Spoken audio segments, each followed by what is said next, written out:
Hi friends, welcome to mummy's masala. நீங்கள் எல்லாருமே நல்ல ஹெல்த்தியாக ஹாப்பியாக இருப்பீங்க அப்படின்னு சொல்லி நான் நம்புகிறேன். இன்றைக்கி என்ன வீடியோ அப்படின்னு சொல்லி பார்த்தீங்கன்னா, ரொம்ப இன்ட்ரெஸ்டிங்கான, நம்ம எல்லாத்துக்குமே ரொம்ப பிடிச்சமான ஒரு ஷாப்பிங் vlog தான் நான் உங்களோட ஷேர் பண்ணியிருக்கேன். நம்ம ஊர்லேருந்து எதெல்லாம் பர்ச்சேஸ் பண்ணணும், அதுலேருந்து எதெல்லாம் இங்கே கொண்டு வந்தோம் அப்படின்னு சொல்லி தான் நம்ம இன்றைக்கி இந்த vlogல பார்க்க போகிறோம். ரொம்ப இன்ட்ரெஸ்டிங்காகவும் நல்ல ஒரு டைம் பாஸிங்காகவும் இருக்குன்னு சொல்லி நம்புகிறேன். வாங்க பார்க்கலாம். ஃபஸ்ட்லலாம் பார்த்தீங்கன்னா, நம்ம அம்மாலாம் சும்மா நார்மலாக ஒரு கடையில் தான் வாங்குவாங்க. ஆனால் பொருள் பார்த்தீங்கன்னா, நல்லா தரமாக ரொம்ப நல்லா தலைமுறையாக உழைக்கும். ஆனால் இப்போ உள்ள பொருளெல்லாம் அந்த அளவுக்கு உழைக்குதா அப்படின்னு சொல்லி கேட்டால் கண்டிப்பாக இல்லைன்னு தான் சொல்ல முடியும். ஏன்னு கேட்குறீங்கன்னா, வாங்குற வரைக்கும் நல்லா பாலிஷாக இருக்கும், ப்ரைஸுமே நல்லா ஹையாக இருக்கும். நம்ம கையில் வந்த உடனேயுமே அது எப்படி தான் அது வந்துட்டு அந்த ஓரங்கள்லாம் ஏதாவது விட்டு போகும், மூடி லூஸாக போகும், இல்லைன்னா வந்துட்டு நெளிஞ்சு போகும், ஏதாவது ஒரு ப்ராப்ளம் வரும். அதை போய் நம்ம ரீசேல் வேல்யூ பண்ணலாம் அப்படின்னு சொல்லி பார்த்தா சுத்தமாக வந்துட்டு எதுவுமே கிடைக்காது, வேஸ்ட்டாக தான் போகும். அதனால இப்போ எல்லாம் பார்த்தீங்கன்னா முடிஞ்ச வரைக்கும் ரொம்ப தேவைன்னா மட்டும்தான் பர்ச்சேஸ் பண்ணுறது. அது கடைக்கு கொண்டு போய் போடுறதுக்கு பேசாமல் யாருக்காச்சும் கொடுத்தா கூட அவங்க யூஸ் பண்ணுவாங்கன்னு சொல்லிட்டு யாராச்சும் தேவைப்படுறவங்களுக்கு கொடுத்துட்றது. ஸோ அந்த மாதிரி தான் நல்ல ஒரு ஸ்டெயின்லெஸ் ஸ்டீல், நல்ல ஒரு குவாலிட்டியாக நல்ல பிராண்டடானதில் வந்து இன்வெஸ்ட் பண்ணோம் அப்படின்னு சொன்னாக்கா லைஃப் கொஞ்சம் நல்லா தான் இருக்கும். ஸோ எல்லாமே நம்ம பிராண்டடாக வாங்கணும்னு அவசியம் கிடையாது. இப்போ இந்த மாதிரி நம்ம வந்து சும்மா ஜஸ்ட் ஸ்டோரேஜ் பர்பஸ் அப்படிங்கிறப்ப இந்த மாதிரி நார்மல் பிராண்டில் வாங்கலாம், ஓகே தான். ஸோ அப்படி தாங்க இந்த ஆனந்தா ஸ்டோர்னு சொல்லுவாங்க. இது மதுரையில் உள்ள அண்ணா நகரில் இருக்குது. இங்கே தான் பார்த்தீங்கன்னா கொஞ்சம் பரவாயில்லாமல் இருக்கும். ஆனால் முன்னளவுக்கு இப்போ குவாலிட்டி இருக்கான்னு கேட்டால் ஒரு கொஸ்டின் மார்க் தான். இது வந்து பார்த்தீங்கன்னா, நான் ரொம்ப நாளாக தேடிக்கிட்டு இருந்தேன். லாஸ்ட் டைம் நல்லா பெரிய சைஸில் 2 வாங்கியிருந்தேன். அதுக்கப்புறம் பார்த்தீங்கன்னா லைட் வெயிட்டாக 2 வாங்கியிருந்தேன். அப்போ இந்த தடவை ஒன்று கிடச்சிச்சு. ஆனால் அதுலேயுமே பார்த்தீங்கன்னா மற்றதெல்லாம் டேமேஜ் பீஸ் தான். இது ஒன்று தான் ஒழுங்காக இருந்துச்சுன்னு சொல்லிட்டு மாவாட்டி வைக்கிறதுக்காக ஒரு சின்ன பாத்திரம் வாங்கிக்கிட்டேன். இந்த வடைச்சட்டி வந்து நல்லா பார்க்கவே ரொம்ப க்யூட்டாக இருந்துச்சு. இதோட ப்ரைஸ் வந்து 560 அந்த மாதிரி தான். நல்லா உறுதியாக இருந்துச்சு. அந்த காதுமே நல்லா பிடிச்சி ஹேண்டில் பண்ணி யூஸ்ஃபுல்லாக இருக்கும் அப்படின்னு சொல்லிட்டு ஒரு சின்ன வடைச்சட்டி ஏதாவது பொரிச்சிக்கலாம், ஒரு பொரியல் பண்ணிக்கலாம்னு சொல்லி வாங்கியிருந்தேன். இது ஒரு குட்டியான ஒரு வெங்கல பானை. இது வந்து சாமி ரூமில் யூஸ் பண்ணுறதுக்காக குட்டியாக வந்துட்டு பார்த்தோன்னே ரொம்ப க்யூட்டாக இருந்துச்சுன்னு சொல்லி இது ஒன்று மட்டும் வாங்கியிருந்தேன். வாங்க போனது என்னமோ ஒரு 2-3 சம்படம் வாங்க போகிறோம், ஒரு 4-5 சம்படம் மட்டும் வாங்கிட்டு வந்துருவோன்னு சொல்லி தான் போனது. மற்றது எல்லாமே எக்ஸ்ட்ரா ஃபிட்டிங் தான். அங்கனக்குள்ளே போய் பார்த்தோன்னே பிடிச்சி எடுத்தது தான். சும்மா ஒரு சின்ன பிளேட்ஸ் மாதிரி. அதுக்கப்புறம் அந்த ஐஸ்கிரீம் ஸ்கூப் ஒன்று வாங்கலாம் அப்படின்னு சொல்லிட்டு வாங்கினேன். இதுக்கு முதல்ல இங்கே சிங்கப்பூரில் வாங்கினது, அதாவது சும்மா அந்த பிளாட்ஃபார்ம் ஷாப்பில் வாங்கினது தான். அது பார்த்தீங்கன்னா உடஞ்சி போயிடுச்சு. ஸோ அதனால் இது பார்த்தோன்னே ஞாபகம் வந்துச்சு, சரி பசங்க கொஞ்சம் எடுத்து சாப்பிடுவாங்க, நம்மளுமே வீடியோ பர்பஸ்க்குலாம் ரொம்ப யூஸ்ஃபுல்லாக இருக்கும் அப்படின்னு சொல்லிட்டு இது ஒன்று வாங்கினேன். இதுவுமே 260 ரூபீஸ்ன்னு நினைக்கிறேன். இதுலேயுமே எல்லாம் டேமேஜ் பீஸாக தாங்க இருக்குது. பார்த்து செக் பண்ணி தான் நம்ம எடுக்கிற மாதிரி இருக்குது. முன்னெல்லாம் அவங்களே அழகாக செக் பண்ணி வச்சுருப்பாங்க. இப்போல்லாம் பார்த்திங்கன்னா நம்ம செக் பண்ணுறதா இருக்குது. சம்பளமே பார்த்திங்கன்னா நிறைய நெளிஞ்ச சம்பளம்லாம் உள்ளே இருக்குது. நம்ம தாங்க கொஞ்சம் உஷாராக எல்லாத்தையும் செக் பண்ணி பார்த்து வாங்கிக்கிறணும். அதே மாதிரி இந்த சம்பளங்களே பார்த்தீங்கன்னா, எனக்கு இப்போ 1 லிட்டர்னால் அது 1 லிட்டர்லேயே ஒரு 6 சம்பளம் கொடுங்கன்னா கரெக்டாக எடுக்க முடியலங்க. மூடி பார்த்தீங்கன்னா ஒன்றில் பெருசாக இருக்குது, ஒன்றில் சின்னதாக இருக்குது, ஒன்றில் பார்த்தீங்கன்னா அந்த எட்ஜஸ் எல்லாம் வந்துட்டு ஒரு மாதிரி ஃபோல்டு பண்ண மாதிரி இருக்குது, சிலது வந்து பிளெயினாக இருக்குது, சிலது வந்து பார்த்திங்கன்னா அந்த மூடியிலே அந்த மேலே வந்து அந்த டிசைன் கொஞ்சம் பள்ளமாக இருக்குது, சிலதில் ஃப்ளாட்டாக இருக்குது, இந்த மாதிரி இருக்குது. நம்ம ஒரு 6 வாங்குகிறோம் அப்படின்னா 6 ஒரே மாதிரி இருக்கணும்னு தானே நினைப்போம். பட் அந்த மாதிரி பார்த்திங்கன்னா கிடைக்கவே இல்லை. ரொம்ப கஷ்டமாக தான் இருந்துச்சு.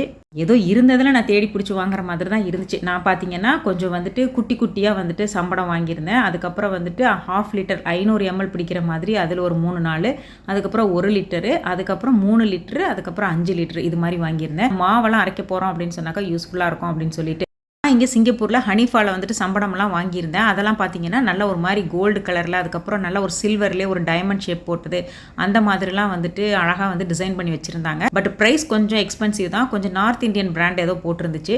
பட் அந்த மாதிரிலாம் பார்த்தீங்கன்னா நம்ம கடைகளில் கிடைக்க மாட்டேங்குது. இந்த மாதிரி நார்மல் ஸ்டெயின்லெஸ் ஸ்டீலில் தான் இந்த மாதிரி செல்ஃப் டிசைன் போட்டது தான் இருந்துச்சு. சரி பரவாயில்ல, இது நம்ம ஓல்டு மாடல் தான், பரவாயில்ல ஓகேன்னு சொல்லிட்டு நான் இதே பர்ச்சேஸ் பண்ணினேன். இதுலேயே பார்த்தீங்கன்னா கொஞ்சம் விண்டோ மாதிரி ஒன்று க்ரியேட் பண்ணி அது வந்து கிளாஸில், அதாவது உள்ளே என்ன இருக்குன்னு நம்ம வெளியிலேருந்தே பார்த்துக்கலாம் அப்படிங்கிற மாதிரி இருந்துச்சு.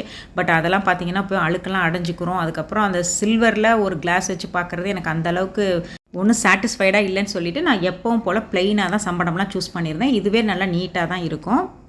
நம்மளால் எந்த அளவுக்கு முடியுமோ அந்த அளவுக்கு வந்துட்டு பிளாஸ்டிக்கை ஃபுல்லாக வந்து ஜீரோ ஆக்கிட்டு இந்த மாதிரி ஸ்டெயின்லெஸ் ஸ்டீலு, கிளாஸ், அதுக்கப்புறம் வந்துட்டு உடன் பாக்ஸஸ்ஸு இந்த மாதிரி வேறு மாதிரி நம்ம மாறியே ஆகணும். ஏன்னா இப்போ உள்ள காலகட்டத்துக்கு எவ்வளோ நம்மளுக்கு வந்து முடிஞ்ச வரைக்கும் அவேர்னஸ் நிறைய சொல்கிறாங்க, க்ரியேட் பண்ணுறாங்க. ஆனால் இப்போவுமே நம்மள நிறைய பேர் பிளாஸ்டிக் சாப்பிங் போர்டு, பிளாஸ்டிக்கில் அந்த ஸ்நாக்ஸ் பாக்ஸு, வாட்டர் பாட்டிலு, அதுக்கப்புறம் மாவு வேறு அதில் எஸ்பெஷலி பிளாஸ்டிக்கில் ஆட்டி வைப்பாங்க. கேட்டால் ஹை குவாலிட்டி பிளாஸ்டிக்னு வேறு சொல்லுவாங்க. ஸோ அதெல்லாம் கேட்கும்போது ரொம்ப அபத்தமாக இருக்கும். நீங்கள் யாராச்சும் நம்மளோட வீடியோ பார்த்துட்ருக்கீங்க அப்படின்னு சொன்னாக்கா கண்டிப்பாக வந்துட்டு பிளாஸ்டிக்ஸ் அவாய்ட் பண்ணிவிட்டு இந்த மாதிரி ஸ்டெயின்லெஸ் ஸ்டீலோ இல்லை வேறு மாதிரி ஒரு கிளாஸு, பீங்கான் இந்த மாதிரி மாறிக்கிறது ரொம்ப சேஃபு. சரின்னு பட்டா ஃபாலோ பண்ணுங்கள், இல்லைன்னா விட்டுருங்க. நான் வந்து குட்டி சம்படம் அது வந்து ஃப்ரிட்ஜில் வந்துட்டு இந்த மீந்து போனதெல்லாம் எடுத்து வச்சுக்கலாம், ஏதோ பயிரெல்லாம் ஊற போட்டதை எடுத்து வச்சுக்கலாம்னு சொல்லிட்டு குட்டி சம்படம். அதுக்கப்புறம் 1/2 கிலோவில் சம்படம் ஒரு 4-5 வாங்கியிருந்தோம். அதுக்கப்புறம் 1 கிலோவில் ஒரு 4-5 சம்படம். இதெல்லாம் பார்த்தீங்கன்னா 3 கிலோன்னு நினைக்கிறேன். ஸோ அதில் ஒரு 2-3 வாங்கியிருந்தேன். அப்புறம் 5 லிட்டரில் 5 கிலோவில் ஒரு பெரிய சம்படம் வாங்கியிருந்தேன், 1-2. ஸோ இந்த மாதிரி தான் வாங்கியிருந்தேன். இது எல்லாமே சேர்த்து டோட்டலாக பார்த்தீங்கன்னா 7,000 சம்திங் வந்துருந்துச்சு. இந்த பெரிய பாக்ஸ் நான் ஃபஸ்ட்டு காமிச்சேன் இல்லைங்களா, மூடி போட்டது, அது வந்து பார்த்தீங்கன்னா வெஜிடபிள் ஸ்டோரேஜ் பண்ணுறதுக்காக நான் ஒரே பாக்ஸாக வாங்கினேன். தேவைப்பட்டால் கொஞ்சம் அதிக குவான்டிட்டியில் எதாவது சமைச்சு ஸ்டோர் பண்ணுறதுக்கும் சர்வ் பண்ணுறதுக்கும் யூஸ்ஃபுல்லாக இருக்கும். நான் வாங்க போனது என்னமோ ஒரு 1.5 லிட்டரோ ஒரு 2 லிட்டர்லையோ குக்கர் தான் எனக்கு வேணும் அப்படின்னு சொல்லி தான் நான் வாங்க போயிருந்தேன். ஆனால் எங்கள் அம்மாவும் அந்த கடைக்கார அக்காவும் சேர்ந்து, ஏம்மா நீ இவ்வளோ காசு கொடுத்து 1.5 லிட்டர் 2 லிட்டர் வாங்க, அதே காசுக்கு ஒரு 3 லிட்டர் வாங்கிட்டேன்னா மல்டி பர்பஸாக யூஸ் பண்ணிக்கலாம், நல்லா உழைக்கவும் செய்யும், பொங்கியும் ஊற்றாது, எல்லா வகையிலையும் உனக்கு நல்லது, இதவே வாங்குமான்னு சொல்லி இதை என் தலையில் கட்டிட்டாங்கங்க. இது ஆக்சுவலாக பார்த்தீங்கன்னா ப்ரீமியர் பிராண்டோட 3 லிட்டர் குக்கர், இந்த கர்வ் ஷேப் உள்ளது, ஸ்டெயின்லெஸ் ஸ்டீல் தான். இது பார்த்தீங்கன்னா ஒரு பீஸே 2,300. எங்கிட்ட எல்லா சைஸ்லையுமே வந்துட்டு ஸ்டெயின்லெஸ் ஸ்டீலில் குக்கர் வச்சுருக்கேன். எனக்கு தேவையானது பார்த்தீங்கன்னா எனக்கு 1.5 இல்லைன்னா 2 அந்த மாதிரி குட்டியாக தான் வேணும், எனக்கு அதுதான் அதிகமாக யூஸ் ஆகும். ஆல்ரெடி இருக்கிறது கொஞ்சம் பழசாயிடுச்சு, ஸோ அதனால் புதுசாக ஒன்று வாங்கலாம் அப்படின்னு சொல்லி தான் பார்த்துருந்தேன். அதை கெடுத்து விட்டு 3 லிட்டர் என் தலையில் கட்டி விட்டுட்டாங்க. ரொம்ப நாளாக பார்த்தீங்கன்னா இந்த இன்ஸ்டாகிராமில் ரீல்ஸ் பார்ப்பேன். ஸோ அப்போல்லாம் பார்த்து ஸ்க்ரால் பண்ணும்போது இந்த மாதிரி நைட்டிஸ் எல்லாம் வந்துட்டு கொஞ்சம் இந்த மாதிரி ஃப்ராக் டைப்பில் பார்த்துருக்கேன். ஸோ ரொம்ப வந்துட்டு ஃபேன்சியாக இல்லாமல் கொஞ்சம் சிம்பிளாக காட்டனில் இந்த மாதிரி சட்டிலான டிசைனில் தான் வேணும் அப்படின்னு சொல்லி பார்த்தப்ப ஒரு பேஜில் நான் இதை பார்த்துருந்தேன். பார்த்தீங்கன்னா அவங்கள்ட்ட சீக்கிரமாகவே சோல்ட் அவுட்னு வந்துடும். பட் அந்த தடவை நான் கொஞ்சம் ஃபஸ்ட்லேயே பார்த்ததுனால எனக்கு வந்து ரொம்ப டிசைன்லாம் நான் பார்க்கல, டார்க் கலர்ஸான்னு மட்டும் பார்த்துட்டு டக்குன்னு ஒரு 4-5 நான் வந்துட்டு ஆர்டர் ப்ளேஸ் பண்ணியாச்சு. அது என்ன ஆச்சுன்னு பார்த்தீங்கன்னா ஒவ்வொரு பீஸுக்குமே தனித்தனியாக வந்துட்டு சார்ஜ் பண்ணியிருந்தாங்க. என்னடா இது, நம்ம போட்ட நைட்டியோட ப்ரைஸ் வந்து 450 அந்த மாதிரி தான். ஸோ ஷிப்பிங் சார்ஜ் பார்த்தீங்கன்னா ஒன்றுக்கும் போட்டு எல்லாமே 530 இருந்துச்சு. ஸோ எல்லா ட்ரெஸ்க்கும் ஏங்க தனித்தனியாக ஷிப்பிங் சார்ஜ் போட்டிருக்கீங்க, நீங்கள் வந்துட்டு ஒரே அட்ரஸ் தானே, நீங்கள் வந்து பண்ணி கொடுங்கன்னதுக்கப்புறம் சரி மாற்றிக்கலாம், ஆனால் காசை ரீஃபண்ட் பண்ண மாட்டோம், அந்த எக்ஸ்ட்ரா காசை நீங்கள் மேற்கொண்டு காசு அனுப்புனீங்கன்னா இன்னொரு நைட்டி சென்ட் பண்ணுறோன்னு சொன்னாங்க. சென்ட் பண்ணது தாங்க ஆச்சு, ஆனால் எனக்கு அது சுத்தமாக வரவே இல்லைங்க. நான் சிங்கப்பூர் வந்ததுக்கப்புறம் தான் எனக்கு அந்த ட்ரெஸ்ஸே ரிசீவ் ஆயிருச்சு. ரொம்ப டிசப்பாயிண்டடாக இருந்துச்சு. ஏன்னா வந்து ஒரு பொருள் ப்ராடக்ட் நம்ம சேல் பண்ணுறோம் அப்படின்னு சொன்னாக்கா அது கஸ்டமர்கிட்ட வந்து கரெக்டாக அவங்கள, ஏன்னா அவங்க தான் போய் 4 பேர்த்துட்டு சொல்ல போகிறாங்க, அவங்க மூலமாக தான் நம்மளுக்கு அடுத்தடுத்த பிஸ்னஸ் கிடைக்க போகுது. ஸோ அப்போ அவங்கள வந்து நம்ம கரெக்டாக அவங்க பே பண்ணியிருக்காங்க இல்லைங்களா, அவங்க ஹார்ட் அண்ட் மணியை வந்து நம்மகிட்ட கொடுத்து ஒரு பொருள் வாங்கும்போது அதுக்கு ஃபுல் ரெஸ்பான்ஸ் எடுத்து நம்ம கரெக்டாக அதுக்கு வந்துட்டு ரிப்ளை கொடுக்கணும். ஃபஸ்ட்லாம் அந்த அளவுக்கு ரெஸ்பான்ஸ் எதுவும் பெருசாக இல்லை. அதுக்கப்புறம் நான் ஒரு இன்ஃப்ளூயன்சர்னு சொன்னதுக்கப்புறம் அந்த டோனே அப்படியே மாறி போயிடுச்சு. மேடம்னு வாய்க்கு வாய் மேடம் போட்டு அதுக்கப்புறம் எனக்கு இது ரொம்ப லேட்டாக இப்போ வந்திருக்கு. இப்போ வீட்டில் இருக்குது, பட் நான் அதுக்குள்ளே சிங்கப்பூர் வந்துட்டேன். ஸோ இன்னும் அதை நான் செக் பண்ண கூட இல்லை, அது அப்படியே தான் இருக்குது. அவங்கள சொல்லியும் தப்பு இல்லைங்க, நம்ம தான் கொஞ்சம் கவனமாக இருந்திருக்கணுமோ அப்படின்னு சொல்லிட்டு நான் அப்புறம் தான் லேர்ன் பண்ணிக்கிட்டேன். டெய்லி யூஸ்க்கு, அதாவது ரஃப் யூஸ்க்கு யூஸ் பண்ணுற மாதிரி இந்த கிளைமேட்டுக்கு ஏற்ற மாதிரி காட்டனில் தான் கொஞ்சம் வந்துட்டு போட்டிருந்தேன். எல்லாமே டார்க் கலரில் தான் பர்ச்சேஸ் பண்ணியிருந்தேன். கொஞ்சம் நல்லா தான் இருந்துச்சு. ஃபஸ்ட்லாம் பார்த்தீங்கன்னா நம்ம சென்னை சில்க்ஸு போத்தீஸ்னு போய் பர்ச்சேஸ் பண்ணுறது, துணி எடுத்து தைக்க கொடுக்குறது, அதுக்கப்புறம் பார்த்தீங்கன்னா அதிலே வந்து எக்ஸ்க்ளூசிவாக வந்துட்டு தனியாக ஹைலைட் பண்ணி வச்சுருப்பாங்க. அதாவது ரொம்ப பிராண்டடான ஐட்டம் அப்படின்னு சொல்லிட்டு ரொம்ப செலக்டடாக அதில் சூஸ் பண்ணி வாங்கிக்கிட்டு இருந்தேன். இப்போ பார்த்தீங்கன்னா ஆன்லைனில் ஆர்டர் பண்ண ஆரம்பிச்சாச்சு. அதுலேயும் இந்த அமேசானில் வாங்குறத இப்போ சுத்தமாக குறைச்சிட்டேங்க. ஏன்னா அமேசானில் நிறைய வாங்கியிருக்கேன். அதில் என்னென்னா ஒரு யூனிக்னஸ் இல்லாமல் போயிடுது. நம்ம போட்டோம் அப்படின்னு சொன்னாக்கா அதே மாதிரி பார்த்தீங்கன்னா ஒரு ஷாப்பிங் மால்க்கோ எங்கேயாவது போனோன்னா கண்டிப்பாக ஒருத்தரோ 2 பேரோ நம்ம கண்ணில் பட்டுறாங்க. அதனாலே இப்போ எல்லாம் பார்த்தீங்கன்னா இந்த மாதிரி இன்ஸ்டா பேஜ்லேயே வந்துட்டு பார்த்து வாங்குறது. அதுலேயும் இந்த மாதிரி கொஞ்சம் காட்டனாக தான் ப்ரிஃபர் பண்ணுறது. இதுவுமே பார்த்தீங்கன்னா நல்லா ஒரு பியூர் மல் காட்டனில் தான் வாங்கியிருந்தேன். இது வந்து 2,350. இதோட ப்ரைஸ் வந்துட்டு நல்லா ஒரு மாதிரி லைட் பீச் கலரு, நல்லா ஒரு எம்ப்ராய்டரிலாம் போட்டு நல்லா தான் இருந்துச்சு. இதோட ஸ்டிச்சிங் எல்லாமே கரெக்டாக இருந்துச்சு. நான் கொஞ்சம் ஆர்டர் பண்ணிட்டேன் எனக்கு தகுந்த மாதிரி. ட்ரெஸ் வந்து நல்லா தாங்க இருந்துச்சு. ஆனால் இந்த ப்ரைஸ்க்கு வந்துட்டு இது அந்தளவுக்கு ஒர்த்தாக எனக்கு தெரியல. என்ன ஒரே ஒரு மைனஸ்னு பார்த்தீங்கன்னா இது எல்லாமே நம்ம வந்துட்டு இந்த ட்ரை வாஷ் தான் பண்ணணும், நார்மல் வாஷ் எதுவும் பண்ண முடியாது. அது ஒன்று தான் வந்துட்டு கொஞ்சம் கஷ்டம். அதுக்கப்புறம் இதுவுமே பார்த்தீங்கன்னா இன்னொரு இன்ஸ்டா பேஜில் வாங்கியிருந்தேன். ஆக்சுவலாக பார்த்தீங்கன்னா இது என்னோடய சைஸே கிடையாது, வாங்கணுமே அப்படின்னு சொல்லிட்டு ஏதோ ஒரு இதில் வாங்கிட்டேன். ஆனால் கையில் வாங்கினதுக்கப்புறம் எனக்கு அந்தளவுக்கு வந்துட்டு சாட்டிஸ்ஃபைடாக இல்லை. சரி பரவாயில்ல, ஏன்னா நான் தான் சூஸ் பண்ணது, யாரும் வந்து நம்மளை ஃபோர்ஸ் பண்ணலை.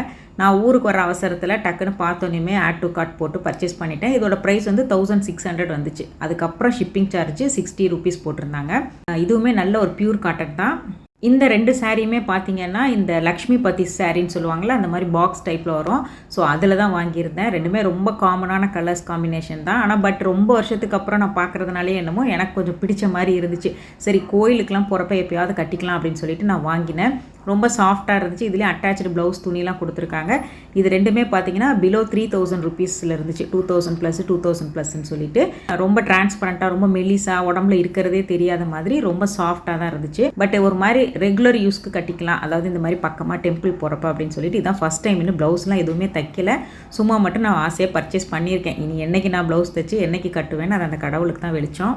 இது வந்து பார்த்தீங்கன்னா சும்மா 2 சாரீ வந்துட்டு இங்கே ஹெல்ப் பண்ணுறவங்களுக்காக வாங்கினது. அதுக்கப்புறம் இது வந்து நல்ல ஒரு சூப்பரான காட்டன் சாரீ, மல் காட்டனில் ஒரு மாதிரி க்ரீனும் ப்ரௌன் ஷேடும். இது அம்மாவுக்காக வாங்கினேன். இதோட ப்ரைஸ் வந்து பார்த்தீங்கன்னா 1700. ரொம்ப அழகாக இருந்துச்சு இந்த கலர் காம்பினேஷன் டிஃப்ரெண்ட்டாக. எங்கள் அம்மா வேணவே வேணான்னு சொன்னாங்க, சும்மா கட்டுங்கம்மான்னு சொல்லிட்டு வாங்கினேன். ரொம்ப அழகாக இருந்துச்சு பார்க்கும்போதே அந்த கலரு டிசைன் எல்லாமே பார்த்தீங்கன்னா போத்தீஸில் வாங்கினோம் அந்த சாரீஸ் எல்லாம். ஏன்னா அந்த டைம் நாங்கள் போனப்போ பார்த்தீங்கன்னா நிறைய வந்துட்டு இந்த கிஃப்ட்டெல்லாம் கொடுத்துட்டு இருந்தாங்க பிளாஸ்டிக்கில் அந்த மாதிரிலாம். அதுக்கப்புறம் நிறைய அந்த குட்டி குட்டி பசங்களுக்கு கேம் மாதிரிலாம் நிறைய கண்டக்ட் பண்ணிகிட்டு இருந்தாங்க. மெஹந்தி ஹென்னாலாம் போட்டு விட்டாங்க. ஹாலிடே டைம் இல்லைங்களா, ஏப்ரல் மே. ஸோ அதனால் கஸ்டமர் அட்ராக்ட் பண்ணுறக்கா இந்த மாதிரிலாம் பண்ணியிருந்தாங்க. அதுக்காக வேண்டி ரொம்ப சீப்பாக இருந்துச்சுன்னா கிடையாது, ஆஃபர்னு போடுறாங்களே ஒழிய ப்ரைஸ் எல்லாம் எப்பவும் போல தான் இருந்துச்சு. ஒரு இடத்துல பார்த்தீங்கன்னா இன்ஸ்டாகிராம் சாரீஸ்னே ஒரு இடத்துல போட்டிருந்தாங்க. இன்ஸ்டாகிராமில் நம்ம என்னென்ன சாரீ பார்க்குறோமோ அது எல்லாமே அங்கே கிடைக்கும் அப்படின்னு சொல்லிட்டு. பட் நான் அதெல்லாம் எதுவும் பெருசாக வந்துட்டு டைம் ஸ்பெண்ட் பண்ணி பார்க்கல. இது மட்டும்தான் நாங்கள் வாங்கிட்டு அங்கேருந்து கிளம்பிட்டோம். பசங்களுக்கு பார்த்தீங்கன்னா நிறைய நைட் ட்ரெஸ்ஸு, அதுக்கப்புறம் இந்த அமேசானில் நிறைய வந்துட்டு இந்த பசங்க டிஷர்ட்ஸ் எந்ததோ போட்டிருந்தாங்க. ஸோ அதெல்லாம் வர வர ஒவ்வொன்றா எடுத்துகிட்டு வந்திருந்தேன். இன்னுமே நிறைய பர்ச்சேஸ் பண்ணியிருந்தோம். ஸோ நான் அன்னைக்கு என் கையில் இருந்ததை மட்டும் நான் உங்கள்கிட்ட காமிச்சிருக்கேன். இதுவுமே பார்த்தீங்கன்னா நல்லா ஒரு டார்க் ஷேடில் பெரிய ஒரு ஃப்ராக் தான். நெக் டிசைன்லாம் கொஞ்சம் ஸ்கேலப் வச்சு நல்லா நீட்டாக தான் இருந்துச்சு, பஃப் கையெல்லாம் வச்சு. இது வந்து சும்மா பக்கத்தில் நம்ம மார்க்கெட்டுக்கெலாம் போகிறோன்னா போட்டுக்கலாம். ஒரு ஃபுல் லென்த்தில் உள்ள ஒரு ஃப்ராக் தான். இது வந்து காட்டன் கிடையாது, கொஞ்சம் ஒரு மாதிரி மிக்சிங் மாதிரி தான். ஆனால் ஹீட்டாலாம் இல்லை, உடம்புல நல்லா நீட்டாக தான் இருந்துச்சு. இதுலேயே வந்துட்டு மெரூன் கலரும் அதுக்கப்புறம் பிளாக் கலரும் ஒன்று சூஸ் பண்ணியிருந்தேன். இதோட ப்ரைஸ் பார்த்தீங்கன்னா 650 ப்ளஸ் வந்து ஷிப்பிங் வந்துருந்துச்சு. ஆனால் எனக்கு என்ன ஒரு விஷயம் ஃபீல் ஆச்சு அப்படின்னு சொன்னாக்கா, டிசைன் கலர் எல்லாம் ஓகே தான். ஆனால் பார்த்தீங்கன்னா மெட்டீரியல் வந்து கொஞ்சம் ஹெவியாக ஃபீல் ஆச்சு. இன்னும் கொஞ்சம் லைட்டாக இருந்தால் இன்னும் கொஞ்சம் நல்லா இருந்திருக்கும்னு நினச்சேன். நான் ஃபஸ்ட் டைம்னால எனக்கும் தெரியல, தான் ஃபஸ்ட் டைம் இல்லைங்களா. ஸோ ஆர்டர் பண்ணி பார்ப்போம், நல்லா இருந்தால் யூஸ் பண்ணுவோம், இல்லைன்னா பார்த்துக்கலாம் அப்படின்னு சொல்லி தான். இது 2 மட்டும் தான் நான் இதில் வாங்கியிருந்தேன். இதில் ஒன்று தான் எடுத்துகிட்டு வந்தேன், ஒன்று அங்கேயே வச்சுட்டு வந்துட்டேன். லாஸ்ட் டைமே பார்த்தீங்கன்னா லாஸ்ட் நவம்பர் டிசம்பர் நம்ம ஊர்லேருந்து வரும்போதே ஒரு ஸ்நாக்கு கூட வாங்கிட்டே வரல, சும்மா கையை விசிட் வந்துட்டு அதுக்கப்புறமா ஐயோ ஒன்றுமே வாங்காமல் வந்துட்டுமேன்னு ரொம்ப ஃபீலிங்காக இருந்துச்சு. பசங்க என்னம்மா எதுவுமே வாங்கிட்டு வரலையா அப்படின்னு சொல்லி கேட்கும்போது அங்கே கேட்குறப்பெல்லாம் வேணான்னு சொல்லிட்டு இங்கே வந்து நீ ஏன் வாங்கிட்டு வரலன்னு கேட்க ஆரம்பிச்சிட்டாங்க. இந்த தடவை அந்த பிரச்சனைலாம் இல்லாமல் இருக்கிறதுக்காக நம்ம பிரேம விலாஸில் தான் வாங்கியிருந்தேன். இது வந்து பார்த்தீங்கன்னா எப்போவுமே வாங்குற அதே காரம் முறுக்கு, அதுக்கப்புறம் அந்த ஸ்வீட்லாம் கொஞ்சம் கொஞ்சம் அந்த மாதிரி ஃப்ரெண்ட்ஸுகளுக்குலாம் யாரும் பெருசாக வந்து கொடுக்கறதில்ல. ஏன்னா யாருமே வந்து விரும்புகிறதும் கிடையாது, எல்லாமே ஹெல்த் கான்ஷியஸாக இருக்காங்க. ஸோ அதனால் வந்துட்டு அவங்களையும் போட்டு நமக்கு எடுக்க வேண்டாம் அப்படின்னு சொல்லிட்டு வீட்டு அளவில் வாங்கிட்டு அதுக்கப்புறம் நம்ம பிளாக் க்ளீன் பண்ணுறவர், அதுக்கப்புறம் நம்ம கடைகளில் இருக்கிற நம்ம பசங்களுக்கெல்லாம் கொடுக்கறதுக்காக வாங்கினேன் கொஞ்சம். அது மாதிரி தான். எனக்கு என்னமோ இப்போல்லாம் பார்த்தீங்கன்னா சுத்தமாக நல்லா பிராண்டடாக பார்த்து வாங்குற எந்த ஒரு ஸ்நாக்ஸும் சரி, ஸ்வீட்டு எதுவாக இருந்தாலும் அந்த அளவுக்கு டேஸ்ட் வந்துட்டு ரொம்ப யூனிக்னஸாக அப்படியே வாயில் வச்ச உடனே அந்த டேஸ்ட்டு ஃபீல் ஆகிற மாதிரிலாம் எனக்கு தெரியறதில்ல. நிறைய டைம் பார்த்தீங்கன்னா அந்த ஃபுட்டெல்லாம் ஆர்டர் பண்ணிவிட்டு ஏன்டா ஆர்டர் பண்ணோன்னு சொல்லி ஃபீல் பண்ணியிருக்கேன். ஏன்னா நம்ம வீட்டில் செய்கிறதே பார்த்தீங்கன்னா அவ்வளோ சூப்பராக டேஸ்ட்டாக இருக்குது, நல்லா விரும்பி சாப்பிட்ற மாதிரி இருக்குது. கடையில் அவ்வளோ காசு போட்டு வாங்குவோம், ஆனால் பார்த்தீங்கன்னா அந்தளவுக்கு ஒர்த்தாகவே இருக்காது. ஸோ நீங்கள் என்னை மாதிரி ஃபீல் பண்ணியிருக்கீங்களான்னு சொல்லி மறக்காமல் கமெண்ட்டில் ஷேர் பண்ணுங்கள். யாருக்கு என்னென்ன கொடுக்கணுமோ அதை மட்டும் எல்லாம் தனித்தனியாக எடுத்து பேக் பண்ணி வச்சுட்டு மிச்சம் எல்லாத்தையுமே அன்பேக் பண்ணி அழகாக வந்துட்டு ஸ்டோர் பண்ணி எடுத்து வச்சுட்டேன். ஸோ வந்த கையோடு இதெல்லாம் எடுத்து வச்சாதான். ஸ்வீட்டுமே பார்த்தீங்கன்னா யாருமே சாப்பிட்றாங்க. லாஸ்ட்டில் அந்த பால் அல்வா வந்து நான் கீழே தான் போட்டேன். பசங்க சுத்தமாக சாப்பிடவே இல்லை. இந்த முறுக்கு மட்டும்தான் கொஞ்சம் வந்து சாப்பிட்ருந்தாங்க. அப்புறம் மிக்சர் இதெல்லாம் சாப்பிட்டாங்க. இது உள்ள நம்பி வாங்கவும் முடியாது, வாங்காமல் இருக்கவும் முடியாது. ஆல்ரெடி பார்த்தீங்கன்னா இந்த இயர்லி மீல் ப்ரிப்புன்னு சொல்லிட்டு லாஸ்ட் vlogல நான் அதெல்லாம் ஷேர் பண்ணியிருந்தேன். ஊர்லேருந்து நம்ம என்னெல்லாம் பேக் பண்ணி கொண்டு வந்தோம் அப்படின்னு சொல்லிட்டு. அதில் தான் பார்த்தீங்கன்னா இந்த கருப்பு உளுந்த கஞ்சி மாவு, அதுக்கப்புறம் வந்துட்டு இந்த ராகி மாவு ஸ்ப்ரவுட் பண்ணி அதை வந்து பவுடர் பண்ணி எடுத்தது. ஸோ இது 2 தான் மெயினாக கொண்டு வந்திருந்தேன். மசாலா ஐட்டம்லாம் நான் ஆல்ரெடி லாஸ்ட் டைம் வந்ததே நிறைய இருந்துச்சு. ஏன்னா நம்ம லாஸ்ட் ஜான்வரி தானே ரிட்டர்ன் வந்திருந்தோம். ஸோ அதுக்கப்புறம் அந்த வடகம் வத்தல், அதுக்கப்புறம் அந்த மோர் மிளகா, முருங்கைக்கீரை காய வச்சது, ரொம்ப எனக்கு என்ன தேவையோ அந்த மாதிரி ஐட்டங்களை தான் ரொம்ப செலக்டிவாக பார்த்து நான் போன அந்த ஒரு 20 நாளில் செட் பண்ணி கொண்டு வந்திருந்தேன். மற்றபடி வேறு எதுவும் பெருசாக கொண்டு வரலங்க. ஆல்ரெடி நம்ம சூட்கேஸ்லாம் பார்த்தீங்கன்னா ஒவ்வொன்றுமே தனித்தனியாக 6 கிலோ 3 கிலோன்னு வெயிட் தனியாக வந்துடும். அதுக்கப்புறம் நம்ம லக்கேஜ் அதில் ஃபில் பண்ணும்போது பார்த்தீங்கன்னா லக்கேஜோட அளவு குறையத்தான் செய்யும். ஸோ அட்டை பாக்ஸ்லாம் பேக் பண்ணி நான் இது வரைக்கும் கொண்டு வர்றதில்ல. அது வந்து அந்தளவு கன்வீனியண்ட்டாகவும் இருக்காதுன்னு சொல்லிட்டு நான் பண்ணுறது கிடையாது. எப்போயுமே இந்த மாதிரி சூட்கேஸ் தான் கொண்டு வரது. கிராசரிஸ்னு எதுவும் பெருசாக நான் பிளான் பண்ணியெல்லாம் வாங்கலை. சும்மா வீட்டில் இருந்தது. அதுக்கப்புறம் இந்த மாதிரி வடகம் வத்தல் மாவு ஐட்டம் இந்த மாதிரி தான் நான் எடுத்துகிட்டு வந்திருந்தேன். இதெல்லாம் பார்த்தீங்கன்னா வீட்டில் இருந்தது. அதுக்கப்புறம் தேவைப்பட்ட கொஞ்சம் அந்த எள்ளெல்லாம் கொஞ்சம் வாங்கினேன். ஏன்னா எள் வந்து பார்த்திங்கன்னா கொஞ்சம் சுத்தமாக கிடைக்கும், சிங்கப்பூர்லேயும் கிடைக்கும். ஸோ சம்மந்தி எள் இந்த மாதிரி சும்மா 1 2 இப்படி மட்டும் வாங்கிட்டு அதுக்கப்புறம் வேறு எதுவும் பெருசாக வாங்கலை. இந்த சிட்ரிக் ஆசிட் வந்து க்ளீனிங் பர்பஸ்க்காக நான் வாங்கியிருந்தேன். இது நல்லா சூப்பராக க்ளீன் பண்ணோம். ஸோ அதில் ஒரு 2 பேக்கெட்டு. இந்த மாதிரி தான் வாங்கியிருந்தேன். வேறு எதுவும் பெருசாக பண்ணல. ஏன்னா நம்ம போனதே ரொம்ப ஷார்ட் டைம் பீரியட் தான். ஸோ அதனால் பெருசாக எதுவும் நான் வாங்கலை. இந்த ஜவ்வரிசி வந்து பார்த்திங்கன்னா அந்த பாயாசத்துக்குலாம் ரொம்ப நல்லாயிருக்கும். ரொம்ப வந்துட்டு குழஞ்சி போகாமல். ஸோ அது பார்த்திங்கன்னா இங்கே சிங்கப்பூரில் அடிக்கடி கிடைக்காம போகும். ரொம்ப ரேரு. எப்போயுமே அந்த மாவு ஜவ்வரிசி தான் கிடைக்கும். ஸோ அதுக்கப்புறம் அந்த பெருங்காயத்தூள் இந்த மாதிரி தான் வாங்கியிருந்தேன். ஸோ வேறு எதுவும் பெருசாக வாங்கலை. இது வந்து பார்த்திங்கன்னா எங்கள் மாமியார் வந்து எனக்கு கொடுத்து விட்டுருந்தாங்க. வேறு ஒன்றும் இல்லைங்க. இந்த மருதாணி இலை வந்து காஞ்சு போனது நல்லா ஃப்ரெஷ்ஷாக இருந்ததை கொஞ்சம் காய வச்சுருந்தாங்க. ஸோ அதை நீ வச்சுக்கோ அப்படின்னு சொன்னாங்க. சரி ஏன் வேண்டான்னு சொல்லுவானேன்னு சொல்லிட்டு வாங்கிட்டு வந்துட்டேன். லக்கேஜ் சுத்தமாக இல்லை, இருந்தாலும் சரி அவங்க கொடுத்ததுக்காக வேண்டி இது வாங்கிட்டு வந்திருந்தேன். இது வந்து சும்மா நம்ம தலைக்கு இந்த மாதிரி போடலாம், இல்லைன்னா கைக்கு கூட அரைச்சி வச்சுக்கலாம் அப்படின்னு சொல்லிட்டு நல்லா சூப்பராக வந்துட்டு சவுக்கும் அப்படின்னு சொன்னாங்க. இந்த நெய் வந்து ரொம்ப எங்கள் அம்மா பில்டப் கொடுத்துருந்தாங்க, சூப்பராக இருக்கும் அப்படின்னு சொல்லிட்டு. பட் அந்தளவுக்கு ஒன்றும் ஃப்ளேவர் எதுவுமே இல்லைங்க. அந்த அளவுக்கு வந்துட்டு சுத்தமாக கொஞ்சம் ரொம்பவே பிளாங்காக இருந்த மாதிரி இருந்துச்சு. லாஸ்ட் வீடியோவை பார்த்துட்டு ஒருத்தவங்க கமெண்ட் பண்ணியிருந்தாங்க, சிஸ்டர் வந்து எப்படி நீங்கள் இந்த மாதிரி பேக் பண்ணுவீங்க அப்படின்னு சொல்லிட்டு. இதில் ஒன்றுமே இல்லைங்க. நார்மலாக நம்ம வந்துட்டு இந்த மாதிரி ஜிப்லாக் பேக்கில் எந்த சைஸில் வேணுமோ அதில் வந்துட்டு ஜிப்லாக் பேக்கில் எப்படி இந்த மாதிரி பேக் பண்ணணும்னு கேட்டிருந்தீங்க. இது ஒன்றுமே கிடையாது. சும்மா ஜஸ்ட் அந்த பொருளை வந்துட்டு அடிப்பக்கமாக நல்லா கொஞ்சம் கூட காற்றே இல்லாத மாதிரி நல்லா ப்ரெஸ் பண்ணி விட்டுட்டு அதுக்கப்புறம் நல்லா லாக் பண்ணி இந்த மாதிரி செல்லோ டேப்பை கிராஸாக போட்டால் அவ்வளோதாங்க. இது வந்து ஒரு துணிக்குள்ளேயோ இல்லைன்னா ஒரு பபுள் ட்ராப்லேயோ வச்சு எடுத்துகிட்டு வந்தோம்னா சுத்தமாக லீக் ஆகாது. அவ்வளவே தாங்க. நம்ம வீடியோவோட எண்டுக்கு வந்துட்டோம். இந்த வீடியோ யூஸ்ஃபுல்லாகவும் இன்ட்ரெஸ்டிங்காகவும் இருந்துச்சுன்னா ஒரு லைக் மட்டும் பண்ணுங்கள். பிடிச்சிருந்தா சப்ஸ்கிரைப் பண்ணுங்கள். தேங்க்ஸ் ஃபார் வாட்சிங்.